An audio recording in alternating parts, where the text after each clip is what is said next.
Hello friends, in this video I will show you how to remove guidelines from specific cells in Excel. So guys, to remove guidelines from selected cells in Excel, easy and quick way, select your specific cells like this one and click this drop down and select here white color.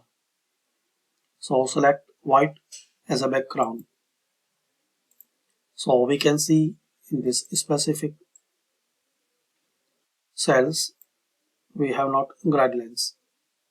If you need some border for these specific cells, so select this thick outside borders and click anywhere.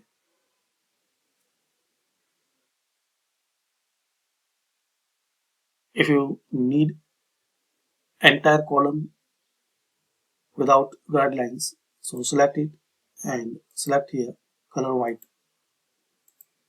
Same entire rows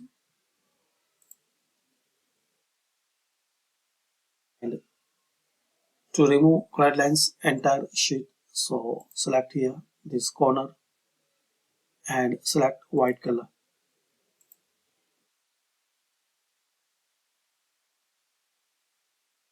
Another way, click on this view tab and unselect this option guidelines if you need to remove entire Excel worksheet. That's it. So thanks for watching, share, like and subscribe this channel.